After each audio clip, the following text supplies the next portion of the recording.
नमस्कार भावनो, मी दिलीप गवई पूर्वजांचा खजिना या यूट्यूब चॅनलवर तुमचं स्वागत करतो आहे। नेहमीप्रमाणे पूर्वजांच्या खजिन्यातली एक औषधी वनस्पती आज तुम्हाला या व्हिडिओच्या माध्यमातून दाखवणार आहे।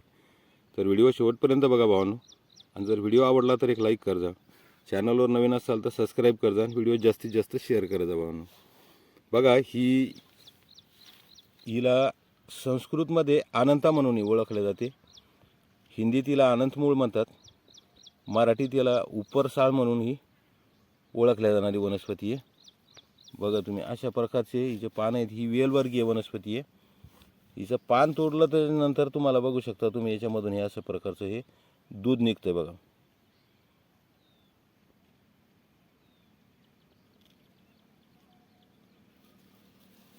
ही एक आयुर्वेदातली जडीबुटी आहे भावांनो, खूप कामाची वनस्पती आहे।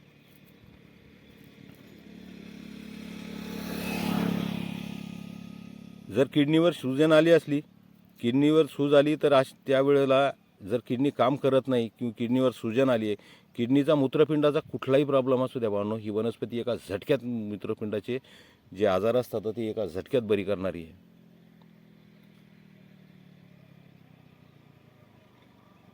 या वनस्पतीच्या जे मूळ असते याला बारीक मुळ्या निघतात दाबण्यासारख्या।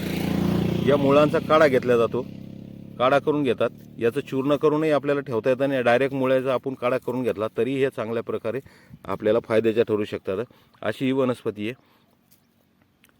मूत्रपिंड संकोचन ज्याच्यामध्ये लघवी खूप कमी होते, अशा वेळेस या वनस्पतीचा चांगला वापर होतोय।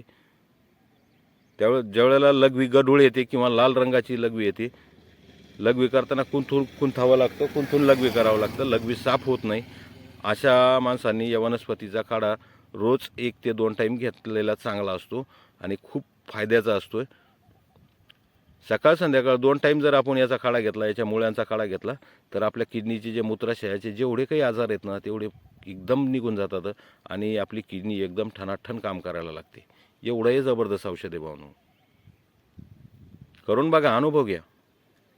जर ताप आला पूर्वी तर तापामध्ये या मुळ्याचा पहिले काढा द्यायला जायचा। याला आमच्या इकडे कावळीच्या मुळे म्हणतात, कावळीचा वेल म्हणून ओळखले जातं। कावळीच्या मुळ्या, कावळीचा वेल या नावाने आमच्या इकडे ओळखले जाते। पण हे लय जबरदस्त औषध आहे भावनो।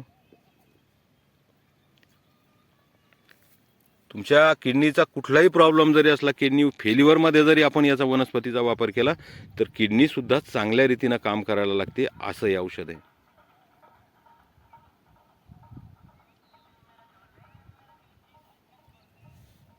आणि आपल्याला शेतात सहजपणे कुठेही सापडणार आहे। नाळगुदामध्ये याचा चांगला वापर होतोय।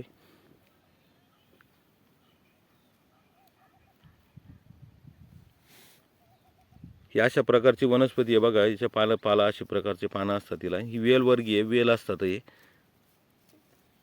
आधारानं वाढणारी।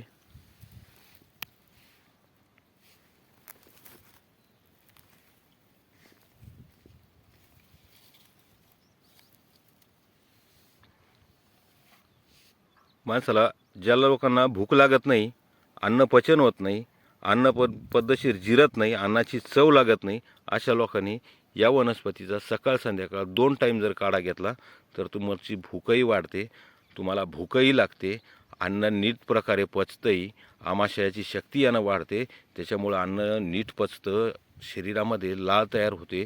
अन्न पचन होण्यासाठी लाळ माणसाच्या शरीरामध्ये महत्त्वाची असते, त्याच्यामुळं ही खूप महत्त्वाचं औषध आहे भावनो।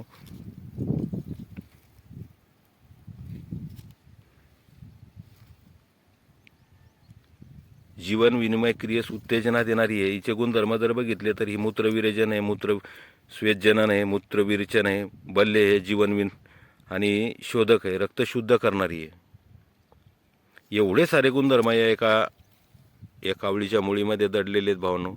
याच्यासोबत आपण जिरे किंवा धने टाकूनही आपण याचा काढा घेऊ शकतो।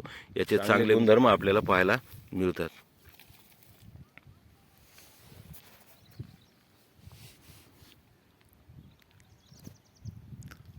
तर भावनो, मी दिलीप गवई पूर्वजांचा खजिना या यूट्यूब चॅनलच्या माध्यमातून तुम्हाला आज या वनस्पतीची ओळख करून दिली भावनो। व्हिडिओ आवडला तर एक लाईक करा, चॅनलवर नवीन असाल तर सबस्क्राईब करा। भेटूया अशाच एका नवीन औषधीच्या शोधात पुढच्या व्हिडिओमध्ये। तोपर्यंत काळजी घ्या।